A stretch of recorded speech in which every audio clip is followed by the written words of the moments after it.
But it's a beautiful feeling. ಆ ಅಮ್ಮ ಅನ್ನೋದೇ ವಾವ್. ಆಫ್ಟರ್ ಮ್ಯಾರೇಜ್ ಅಂತ ಆದ್ಮೇಲೆ ಒಂದಷ್ಟು ಫ್ಯಾಮಿಲಿ ಪ್ಲಾನಿಂಗ್ ಅಂತ ಮಾಡ್ತಾರೆ. ಸೊ ಅದು ಮಾಡೋದು ಒಳ್ಳೇದಾ ಕೆಟ್ಟದ್ದಾ ಅಂತ ನಿಮ್ಮ ಪ್ರಕಾರ? ಇದು ತಪ್ಪಲ್ಲ, ಬಟ್ ಆದ್ರೆ ಅದು ತಪ್ಪಲ್ಲ. ಅಕ್ಕ ಇದ್ದಾರೆ ಪಾಪ, ಅವ್ರಿಗೂ ಒಂದು ತಂಗಿ ತಮ್ಮ ಬೇಕಲ್ಲ.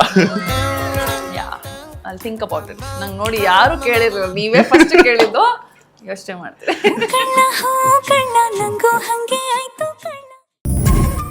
For business and personal promotions, please contact 9686376663. ತರಲೆ ತುಂಟಾಟಗಳೆಲ್ಲ ಚಂದು ಅವ್ರ ತರ ಇರುತ್ತಾ, ನಿಮ್ ತರ ಇರುತ್ತಾ ಮಗು ಶಾರದಾ ಅವ್ರದ್ದು? ಅಯ್ಯೋ, ಐ ಥಿಂಕ್ ಎಲ್ಲಾರ್ದು ಹೊತ್ಕೊಂಡು ಬಂದೇಳವಳು. ನಗದು ಚಂದು ಅವ್ರ ಅಮ್ಮನ ಥರ ಸೇಮ್ ಅವ್ರ ಥರನೇ ನಗ್ತಾಳೆ. ಎಲ್ಲರ ಜೊತೆ ಬೆರೆಯೋದು ಈಸಿಯಾಗಿ, ಅವಳು ತುಂಬ ಬೇಗ ಜೆಲ್ ಆಗ್ತಾಳೆ. ಅದೆಲ್ಲ ಒಂದು ಸ್ವಲ್ಪ ಚಂದು ಥರ. ಹಠ ಮಾಡೋದು ಕೆಲವೆಲ್ಲ ಸೋನು ಥರ, ನಮ್ಮ ಅಕ್ಕನ ಥರ.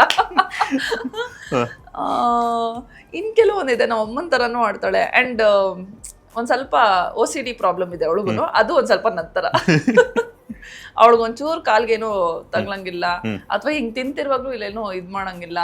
ನೀಟಾಗಿ ಅಮ್ಮ ಅಮ್ಮ ಬಾಯ್ ಅಂತ ಹಿಂಗ್ ತೋರಿಸ್ತಾ ಇರ್ತಾಳೆ. ಸೊ ಕ್ಲೀನ್ ಮಾಡ್ಬೇಕು ಇಮಿಡಿಯೇಟ್ ಆಗಿ. ಸೊ ಅವಳೇ ಕೈಯಲ್ಲಿ ತಿಂದ್ರೆ ಮಾತ್ರ ಗಲೀಜ್ ಮಾಡ್ಕೊಳ್ತಾಳೆ, ಬಿಟ್ರೆ ನಾವೇನಾದ್ರು ತಿನ್ಸುವಾಗ ಗಲೀಜ್ ಮಾಡಿದ್ರೆ ಅವಳಿಗಾಗೋದಿಲ್ಲ. ಅದೊಂದು ನನ್ಗೆ ಇದು OCD ಪ್ರಾಬ್ಲಮ್ ಇತ್ತು ಪ್ರೆಗ್ನೆನ್ಸಿ ಟೈಮಲ್ಲಿ. ಸ್ವಿಚ್ ಬೋರ್ಡ್ಸ್ ಅದು ಇದೆಲ್ಲ ಕ್ಲೀನ್ ಮಾಡ್ಕೊಂಡು ಕೂತಿರ್ತಿದ್ದೆ. ಲಿಟ್ರಲಿ ಇವಾಗ ಅದೊಂದು ಸ್ವಿಚ್ ಬೋರ್ಡ್ ನಾನು ಕ್ಲೀನ್ ಮಾಡ್ಬೇಕು ಅಂದ್ರೆ ಒಂದ್ ದಿವಸ ಫುಲ್ ಸ್ವಿಚ್ ಬೋರ್ಡ್ ಕ್ಲೀನ್ ಮಾಡ್ತಿದ್ದೆ, ಒಂದ್ ದಿವಸ ಫುಲ್ ತಗೊಳ್ತಿದ್ದೆ. ಅದನ್ನ ಕ್ಲೀನಿಂಗ್ ಮಾಡಿ ಕೆರ್ದು ನೀಟಾಗಿ ಮಾಡಿ ಫುಲ್ ಪಳಪಳ ಅಂತ ಒಳ್ಳೆದಾರ ಮಾಡ್ತಿದ್ದೆ. ಅದು ನಂಗೆ ಇನ್ನೇನ್ ಕೆಲ್ಸ. ಅದಾದ್ಮೇಲೆ ಏನು ಬ್ರೇಕ್ ತಗೊಂಡಿದ್ನಲ್ಲ, ಸೊ ಒಂದ್ ಕಿಟಕಿ ತಗೊಂಡ್ರೆ ಒಂದ್ ಫುಲ್ ಡೇ ಒಂದ್ ಕಿಟಕಿ ಒರೆಸ್ತಿದ್ದೆ, ಆತರ ಎಲ್ಲ ಮಾಡ್ತಿದ್ದೆ. ಸೊ ಅದ್ ಹಂಗ್ ಬಂದಿದ್ಯಾ ಏನೋ ಗೊತ್ತಿಲ್ಲ, ಒಂದ್ ಸ್ವಲ್ಪ OCD ಪ್ರಾಬ್ಲಮ್ ಇದೆ ಅವಳಿಗೂ. ಐ ಥಿಂಕ್ ಇದು ದೊಡ್ಡವ್ರು ಹೇಳಿರೋ ಮಾತು ಅನ್ಸುತ್ತೆ, ಗರ್ಭಿಣಿ ಇದ್ದಾಗ ನೀವ್ ಏನ್ ಮಾಡ್ತಿರೋ ಮಗುಗೂ ಹಂಗೆ ಕ್ಯಾರಿ ಆಗುತ್ತೆ ಅಂತಾರೆ. ಹೌದು, ಸೊ ಅದೇ ತರ ಬಂದಿರ್ಬೋದಾ ಅಂತ. ಇರ್ಬೋದು. ಈಗ ನೀವು ನಿಮ್ಮ ಮಗುಗೋಸ್ಕರ ಅತ್ತಾಗ ಹಾಡಿರುವಂತಹ ಮೊದಲ ಹಾಡು ಯಾವುದು ಅಂತ? ಹಾಡು ಆಕ್ಚುಲಿ ನಮ್ಮ ತಂದೆ ಜಾಸ್ತಿ ಹಾಡ್ತಾ ಇರ್ತಾರೆ ನನಗಿಂತ. ಸೊ ನಮ್ಮ ತಂದೆ ಹಾಡೋದ್ರಿಂದ ನಾನು ಜಾಸ್ತಿ ಏನು ಹಾಡಕ್ ಹೋಗಿಲ್ಲ ಅವಳಿಗೆ. ಬಟ್ ಇತ್ತೀಚೆಗೆ ಅವಳಿಗೆ ಸರಿಗಮಪ ಹೇಳ್ಕೊಡ್ತಾ ಇರ್ತೀನಿ. ಅವಳು ನೀಟಾಗಿ ಅದನ್ನ ರಿಪೀಟ್ ಮಾಡ್ತಾಳೆ. ಸೊ ಶಾರದಾ, ನಿಮ್ ಜೊತೆ ಮತ್ತೆ ಚಂದು ಅವ್ರ ಜೊತೆ ಮೊದಲ ಹಾಡಿರುವಂತಹ ಮೊದಲ ಮಾತು ಯಾವುದು ಅಂತ? ಬಟ್ ಫಸ್ಟ್ ಹೇಳಿದ್ದೆ ತಾತ. ತಾತ ತಾತ ತಾತ ಅಂತಂದ್ರೆ ಅದೃಷ್ಟ ಏನೋ ಅಂತಾರಲ್ಲ, ಗೊತ್ತಿಲ್ಲ. ಸೊ ಈಗೆಲ್ಲಾನು ಅಪ್ಪ ಅಮ್ಮ ಅಂತೆಲ್ಲ ಕರಿತಾರೆ. ಓ, ಎಲ್ಲ ಮಾತಾಡ್ತಾಳೆ. ಅಪ್ಪ ಅಮ್ಮ ಅಜ್ಜಿ ತಾತ ಎಲ್ಲ ಹೇಳ್ತಾಳೆ. ಯಾರ ತರ ಜಾಸ್ತಿ ಇಮಿಟೇಟ್ ಮಾಡ್ತಾರೆ? ಇಮಿಟೇಟ್ ಮಾಡೋದಾ?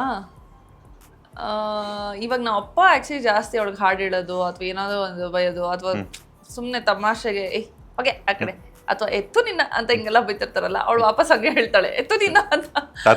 ಸೊ ತಾತಂದು ಸ್ವಲ್ಪ ಇದು ಮಾಡ್ತಾಳೆ, ತಾತಂಗೆ ರೇಗಿಸ್ತಾಳೆ. ನಾವ್ ಅಮ್ಮನ ಹತ್ರ ಫುಲ್ಲು ಮುದ್ದು ಮಾಡ್ತಾಳೆ. ನಾವಮ್ಮ ಏನಾದ್ರು ಬೈತಿದ್ರು ಅಂತ ಇರ್ತಾಳೆ.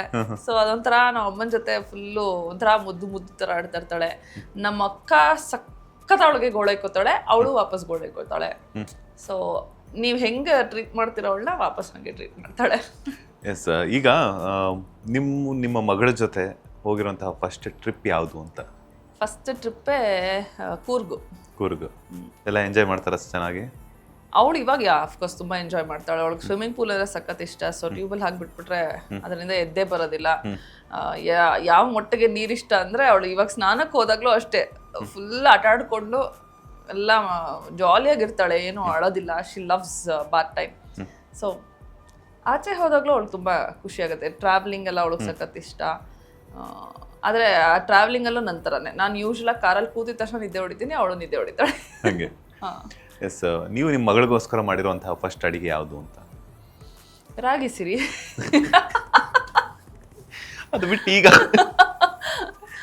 ರಾಗಿ ಸಿರಿ ಬಿಟ್ರೆ ಅವಳಿಗೆ ಕಿಚಡಿ ತುಂಬಾ ಇಷ್ಟ. ಸೊ ಕಿಚಡಿ ಅವಳಿಗೆ ಮಾಡ್ಕೊಡ್ತೀನಿ. And pancakes ಮಾಡ್ಕೊಟ್ಟಿದ್ದೀನಿ.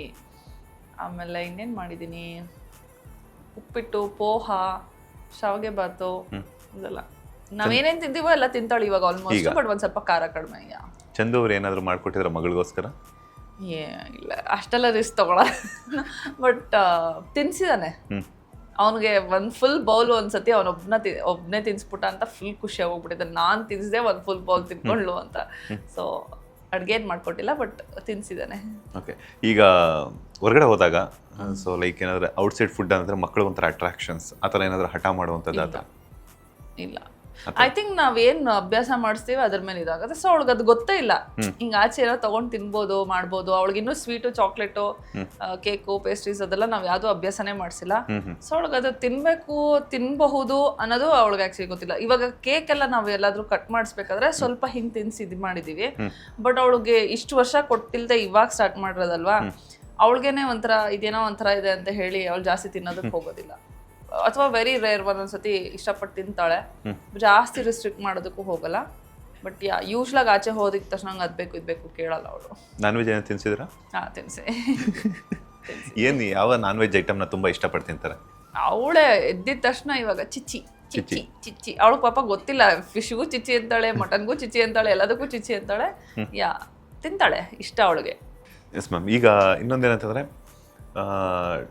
ಮಗು ಆದ ಮೇಲೆ ಲಾಟ್ ಆಫ್ ಹೆಲ್ತ್ ಇಶ್ಯೂಸ್ ಅದು ಇದಂತ ಶುರುವಾಗುತ್ತೆ. ನೀವು ಆಗಲೇ ಹೇಳ್ತಾ ಇದ್ರಿ, ಬಾಡಿ ವೆಯ್ಟ್ ಗೇನ್ ಆಗುವಂಥದ್ದಾಗಿರ್ಬೋದು, ಹೇರ್ ಲಾಸ್ ಆಗುವಂಥದ್ದು. ಆಮೇಲೆ ಇನ್ನೊಂದು ನಿಮ್ಮ ಗಮನಕ್ಕೂ ಬಂದಿರುತ್ತೆ, ಸ್ಕಿನ್ನಲ್ಲೆಲ್ಲ ಒಂಥರ ಬೇರೆ ಬೇರೆ ಥರ ಡ್ಯಾಮೇಜಸ್ ಆಗುವಂಥ ಚಾನ್ಸಸ್ ಎಲ್ಲ ಇರುತ್ತೆ. ಸೊ ಆ ಒಂದು ಮೂಮೆಂಟ್ ಹೆಂಗಿತ್ತು, ಹೆಂಗೆ ಕ್ಲಿಯರ್ ಮಾಡ್ಕೊಂಡ್ರಿ ಅದನ್ನೆಲ್ಲನೂ ಕೂಡ?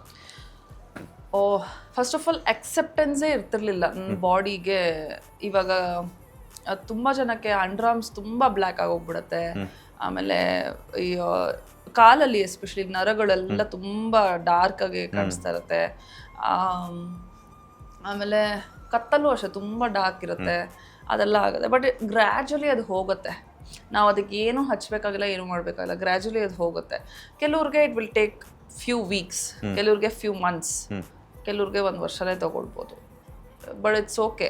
ಅದಾಗೋವರೆಗೂ ಪೇಷನ್ಸ್ ಇರಬೇಕು. ಬಟ್ ಗ್ರ್ಯಾಜುಲಿ ಅದು ಹೋಗುತ್ತೆ. ಕೆಲವ್ರಿಗೆ ಹೋಗ್ದೇನೂ ಇರ್ಬೋದು, ನನಗೆ ಗೊತ್ತಿಲ್ಲ. ಬಟ್ ನನ್ಗೆ ಏನೇನು ಆ ಥರ ಆಗಿತ್ತು ಅದರೆಲ್ಲ ಗ್ರ್ಯಾಜುಲಿ ಆದಾಗದೇ ಹೋಯ್ತು. ಸೊ ಈ ಥರ ಎಲ್ಲ ಇವಾಗ ಆ ಥರ ಅಂದಾಗ, ಬಟ್ ಕಾಲಲ್ಲಿ ಇವಾಗ್ಲೂ ನರ್ವ್ಸ್ದು ಡಾರ್ಕ್ ಆಗಿ ಪ್ಯಾಚಸ್ಸು, ಡಾರ್ಕ್ ಪ್ಯಾಚಸ್ ಇದೆ. ಬಟ್ ಗ್ರ್ಯಾಜುಲಿ ಹೋಗುತ್ತೆ ಅಂತ ಹೇಳಿದ್ದಾರೆ. ಸೊ ನಾನು ಪೇಷಂಟ್ಲಿ ವೆಯ್ಟ್ ಮಾಡ್ತಾ ಇದ್ದೀನಿ. But but it's all a beautiful mark. ಅಂದರೆ ಒನ್ ಪಾಯಿಂಟಲ್ಲಿ ನನಗೆ ಏನು ಹಿಂಗಾಗೋಗಿದೆ ನನ್ನ ಬಾಡಿ ಅಂತಲೂ ಅನಿಸಿದೆ.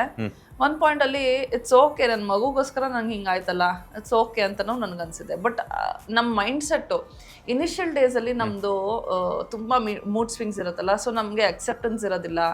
ಕೆಲವ್ರಿಗೆ ತುಂಬ ನಾರ್ಮಲ್ ಆಗಿರ್ತಾರೆ, ಕೆಲವರು ಇನ್ನೂ ವಿಪರೀತವಾಗಿ ಓವರ್ ಆಗಿ ಎಕ್ಸೈಟ್ ಆಗೋದು, ಓವರ್ ಥಿಂಕ್ ಮಾಡೋದು, ಅಳೋದು ನನಗಿಂತ ಜಾಸ್ತಿನೇ ಆಗಿರ್ಬೋದು. ಬಟ್ ನನ್ನ ವಿಷಯದಲ್ಲಿ ನನಗೆ initially I was very weak ಅಂತ ಹೇಳಿದ್ನಲ್ಲ. ಬಟ್ ಗ್ರ್ಯಾಜುಲಿ ನನಗೆ ನಾನೇ ಹೇಳ್ಕೊಳ್ತಾ ಇದ್ದೆ, ಇಟ್ಸ್ ಓಕೆ, ಇಟ್ಸ್ ಓಕೆ, ನೀನು ಒಂದು ಮಗುನ ಸೃಷ್ಟಿ ಮಾಡಿದ್ಯಾ, that is a very good thing, you are the best and I am so proud of you ಅಂತ ನನಗೆ ನಾನೇ ಹೇಳ್ಕೊಳ್ತಾ ಇದ್ದೆ. ಅದನ್ನು ಹೇಳ್ಕೊಂಡು ನಾವು ಐಮ್ ಲೈಕ್ ಏನಾಗೋದು, ನಾನು ಒಂದು ಮಗು ಮಾಡಿದ್ದೀನಿ, ಏನು ಇವಾಗ ಆ ಥರ ಆಗೋಗ್ಬಿಟ್ಟಿದೆ. So it's okay. ನಿಮ್ಗೆಲ್ಲೂ ಭಯ ಆಗಿಲ್ವ? ಯಾಕಂತಂದ್ರೆ ಆಕ್ಟ್ರೆಸ್ ಅಂತಂದ್ಮೇಲೆ ನಾವಿರೋದೇ ಗ್ಲಾಮರ್ ಫೀಲ್ಡಲ್ಲಿ. ಮಗು ಆಗಿರುವಂಥ ಸಂದರ್ಭದಲ್ಲಿ ಆ ಗ್ಲಾಮರ್ಗೆ ಕುತ್ತು ಬರುತ್ತೆ. ನೀವು ಹೇಳಿದಾಗೆ ಪ್ಯಾಚಸ್ ಆಗಿರ್ಬೋದು, ಸ್ಕಿನ್ ಎಲ್ಲ ಡಾರ್ಕ್ ಆಗುವಂಥದ್ದು, ನೆಕ್ ಎಲ್ಲ ಡಾರ್ಕ್ ಆಗುವಂಥದ್ದು, ಹೇರ್ ಲಾಸ್ ಆಗೋದು, ವೆಯ್ಟ್ ಗೇನ್ ಆಗುವಂಥದ್ದು ಅಂಥ ಒಂದು ಸಂದರ್ಭದಲ್ಲಿ ಅಯ್ಯೋ ನನ್ನ ನೆಕ್ಸ್ಟ್ ಫ್ಯೂಚರ್ ಹೆಂಗಪ್ಪ, ಮಗು ಏನೋ ಆಯಿತು, ಮಗುಗೋಸ್ಕರ ಅಂತೂ ಡೆಡಿಕೇಟ್ ಮಾಡ್ತಾರೆ. ಆದರೂ ಕೂಡ ಎಲ್ಲೋ ಒಂದು ಕಡೆ ಚಿಕ್ಕದಾಗಿ ಒಂದು ಕ್ವಶನ್ ಮಾರ್ಕ್ ಅನ್ನೋದಿರುತ್ತೆ. ನೆಕ್ಸ್ಟ್ ನಾನು ಕೆಲಸ ಮಾಡಬೇಕು, ಪ್ರಾಜೆಕ್ಟ್ಗಳಲ್ಲಿ ಇರಬೇಕು, ಸಿನಿಮಾ ಅಥವಾ ಸೀರಿಯಲ್ಸ್ ಮಾಡಬೇಕು ಅನ್ನೋದು. ಅಂಥ ಒಂದು ಸಂದರ್ಭದಲ್ಲಿ ಏನೆಲ್ಲ ಥಾಟ್ಸ್ ಬರ್ತಾ ಇತ್ತು ನಿಮಗೆ ಅಂತ? ನನಗೆ ಇನಿಷಿಯಲ್ ಡೇಸಲ್ಲಿ ನಾನು ಅದ್ರ ಬಗ್ಗೆ ಯೋಚನೆ ಮಾಡಿಲ್ಲ. ಓಕೆ, ಮುಂದೆ ವರ್ಕ್ ಮಾಡೋದು ಅದು ಇದು ಅಂತ ನಾನು ಫುಲ್ಲು ಮಗು ಅಂತಲೇ ಜಾಸ್ತಿ ಯೋಚನೆ ಮಾಡ್ತಿರೋದ್ರಿಂದ ನನಗೆ ಅದ್ರ ಬಗ್ಗೆ ಅಷ್ಟು ಇದಾಗಲಿಲ್ಲ. ಆಮೇಲೆ ಯಾವಾಗ ಐ ಸ್ಟಾರ್ಟ್ ಮಿಸ್ಸಿಂಗ್ ಆ್ಯಕ್ಟಿಂಗ್ ಅಲ್ಲ, ಆವಾಗ okay I will do it. ನಾನು ಇವಾಗ ಮಾಡಬೇಕು ತಾನೆ, ನನ್ನ ಇದು ಪ್ರೊಫೆಷ್ನಲ್ ಫೀಲ್ಡು ಆ್ಯಕ್ಟಿಂಗು. ನಾನು ಆ್ಯಕ್ಟಿಂಗಿಗೆ ಹೋಗಬೇಕು ಅಂದರೆ ನಾನು ನನ್ನ ಬಗ್ಗೆನೂ ಕೇರ್ ತೊಗೋಬೇಕು, ಮಗುನೂ ಕೇರ್ ತೊಗೋಬೇಕು. ಆ್ಯಂಡ್ ಆ ಡ್ಯುಯಲ್ ರೋಲ್ ಮಾಡೋ ಶಕ್ತಿ ನನಗಿದೆ, ರೈಟ್? ನಾನು ಮಾಡ್ತೀನಿ. I will do it. So I started working out. ನನಗೆ ಅಲ್ಲಿವರೆಗೂ ಮನಸ್ಸೇ ಇರಲಿಲ್ಲ ವರ್ಕೌಟ್ ಮಾಡೋದು, ಬಿಕಾಸ್ ನನ್ನ ಮಗು ಕೇರ್ ತೊಗೋಬೇಕು, ಮಾಡಬೇಕು. ಆಮೇಲೆ ಆ ಸಪ್ರೇಷನ್ ಆಂಗ್ಸೈಟಿ ಎಲ್ಲ ಸ್ಟಾರ್ಟ್ ಆಗ್ತಿತ್ತಲ್ಲ. ಇವಾಗ ನಾನು ಅಮ್ಮ ಅವಳಿಗೆ ನೋಡ್ತಾನೆ ಇರಬೇಕು, ಅಮ್ಮ ಇಲ್ಲಾಂದರೆ ಆಗೋದೇ ಇಲ್ಲ.